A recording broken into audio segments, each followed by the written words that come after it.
Salut la gang, on est super contents. On est de retour pour la partie 2 avec Vincent pour le Paralander, le véhicule de Wilfred et Adelstan. On avait super hâte, les travaux ont avancé. Écoutez, quand il dit de quoi il fait, parce qu'on avait des délais très serrés, puis le véhicule est complètement changé. J'ai hâte de vous montrer ça. On va y aller avec un ordre un peu logique. Je veux que tu me parles un peu des nouveautés qu'il n'y avait pas dans la capsule numéro 1. Côté extérieur, on va partir en avant à gauche. Là, je vois qu'il y a des boîtes d'aluminium qui ont été rajoutées.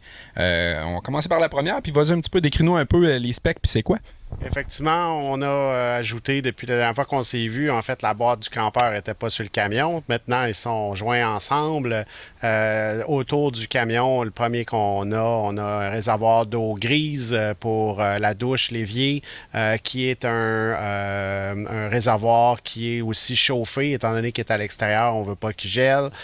Donc, on utilise le système de Prestone du véhicule, à la fois du camion et du campeur, qui est déjà utilisé pour le chauffage du camion et pour l'eau chaude instantanée. Puis il sert aussi pour chauffer le réservoir d'eau grise, s'assurer que ça ne gèle pas en hiver. Dans la génération 2 du véhicule, ça va aussi servir pour chauffer les planchers du véhicule. Ensuite de ça, à l'arrière du véhicule, on a le storage du pneu de secours pour des pneus heavy duty surdimensionnés, et puis un grand coffre de rangement. Et puis finalement, sur le côté passager, on a les boîtes pour les batteries qui contient aussi une kill switch et puis un chargeur à batterie là, qui est automatiquement en fonction quand le camion est branché sur l'alimentation de la ville. Le système électrique est conçu pour opérer l'air conditionné 9000 BTU en autonomie sans souci. Tous les efforts ont été mis à recharger les batteries le plus rapidement possible via un alternateur géant qui est dédié aux campeurs. Si la banque de batterie est complètement vide, on peut recharger en moins de 2 heures au idle. Ça, c'est sans compter sur les 800 watts de panneaux solaires. J'ai vu aussi qu'il y a beaucoup de petits détails. Là. Tu me dis, le rack pour le pneu de spa, je vois que vous avez fait des trous pour évacuer l'eau, la slotch, les résidus de boue, peu importe, là, les saletés. Il y a tellement de détails sur le véhicule, c'est difficile de ne pas l'oublier. La boîte électrique sur le côté, j'ai cru voir aussi que tu as une prise là, pour connecter quelque chose sur le côté. Il y a une petite trappe blanche. Là. Effectivement, c'est ce qui va servir à brancher le véhicule au camping ou à la maison ou le véhicule en storage. Le branchement sur un 120 va aussi maintenir automatiquement la température à l'intérieur du véhicule via le 120. Donc, le campeur peut maintenir l'intérieur du véhicule en haut du point de congélation tout en le 120 va venir contribuer à chauffer le Prestone du véhicule, le réservoir de Prestone, puis continuer à faire la circulation. Ça ne maintiendra pas une température opérationnelle de vie, mais ça empêche le gel du véhicule en storage. Super, puis à l'intérieur, là c'est là que je vois le plus de changements, c'est super impressionnant. Dès qu'on ouvre la porte, écoute, les matériaux choisis donnent un effet de grandeur et de qualité impressionnant. Il y a beaucoup de nouveautés. Tout ce qui est l'évier, c'était pas là. La douche, parle-moi un petit peu du concept. Effectivement, la dernière fois, en fait, la boîte n'était pas là, mais il manquait un mur aussi. Donc, il n'y a aucun des meubles qui était fixe. Là. Tout est fixe. Maintenant, on est à 95% fini. On a les petits détails de finition, d'embellissement et tout ça.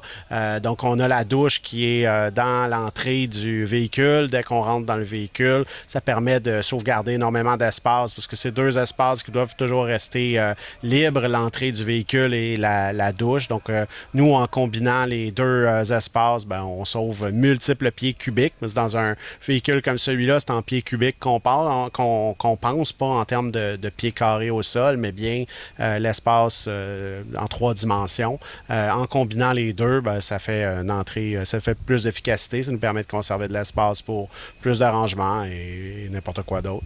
Ensuite de ça, les comptoirs de cuisine sont effectivement installés. On a le comptoir de cuisine, tout est fait toutes les pièces décoratives, table, comptoir.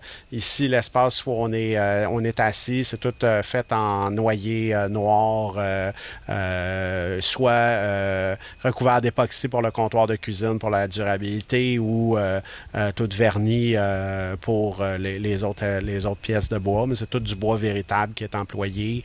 Il n'y a rien qui est structurel ou quoi que ce soit qui est en bois. C'est vraiment juste pour le look qu'on va utiliser le bois. Le reste, c'est tout des matériaux composites. Côté lit aussi, on en avait parlé dans la première capsule. Là, on vous le montre. Vous allez voir le lit qui est dans le fond, qu'on peut nous-mêmes décider de monter ou descendre avec un contrôle qui permet d'avoir justement une modification de la façon que vous aménagez la pièce. Quand même beaucoup d'espace. On peut mettre des gens qui dorment sous le lit, au-dessus du lit. Écoutez, moi j'adore le principe. Fait comme ça, on a quand même d'espace. Moi, je suis quand même assez grand, je suis 6 pieds, puis même en haut, je suis capable d'être assis confortablement dans le lit. Je m'imagine très bien écouter un petit film tranquille. Puis des petits détails qui ont été pensés, vous voyez la fenêtre en haut aussi, à la bonne hauteur pour les yeux. Donc, si vous dormez, puis vous êtes parqué avec un super paysage, la mer ou peu importe, vous avez directement la vue à l'extérieur. La fenêtre est aussi accessible que le lit soit en haut ou en bas. C'est-à-dire que vous soyez couché en haut ou que vous soyez à avoir un repas avec des amis. Le cadre n'est pas du tout coupé par la structure du lit, en fait. Fait que vous avez une vision complète tout le temps. Il y a aussi des petites options intéressantes sur les fenêtres, que ce soit le moustiquaire ou que ce soit la toile. On dirait que tout a été pensé. Donc, il reste des petits peaufinages, des petites choses que tu veux régler. Est-ce que tu as des choses que tu veux nous parler qui s'en viennent? Pas particulièrement, c'est assez complet comme c'est là. Ce qui nous reste, c'est des embellissements. On rajoute quelques moulures de bois, des choses comme ça. Mais essentiellement, on a presque fini. Là. Les embûches sont au niveau légal, papier, réussir à faire plaquer un véhicule d'exception comme celui-là. C'est un 2006, mais il est neuf. Le véhicule était incomplet quand je l'ai acheté, mais normalement, les gens qui achètent des véhicules incomplets les complètent en l'espace d'un an ou deux. Dans mon cas, ça a pris maintenant 16 ans. Donc, c'est beaucoup de maux de tête avec Transport Canada, avec la Société d'assurance automobile du Québec. Beaucoup de discussions pour réussir à faire ça. C'est en bonne voie, ça va se faire, mais les délais peuvent être un petit peu longs. Gérer la bureaucratie dans le monde des exceptions comme celui-ci. Oui, parce qu'on le dit, c'est de l'exception. Là. C'est du jamais vu, c'est quelque chose qui est nouveau. Mais ça prend toujours un crinqué pour ouvrir la marche, pour ouvrir la voie pour ces types de véhicules-là. C'est super impressionnant. Il y a beaucoup de détails. Je ne suis même pas capable de tout mentionner, la qualité, que ce soit la poignée de la douche. Tout a été fait avec la bonne qualité. Fait que c'est super intéressant. Si vous avez des questions pour Vincent, il va être au Salon du Overland qui s'en vient très prochainement. Pas avec le véhicule, mais il va être là pour répondre à vos questions. Ça va lui faire plaisir. Puis si vous avez des questions sur le projet ou vous voulez des renseignements, en commentaire, juste à nous écrire ou aller directement sur la page directement de la compagnie et tout va être là. Puis Vincent, il est super ouvert, il répond à toutes les questions dans le domaine, que ce soit l'Overland ou dans le projet personnel. Le site web du Paralander qui va être en ligne très prochainement, Vincent, je crois. 4 à 6 semaines à peu près avant qu'on ait un nouveau site qui va être paralander.ca.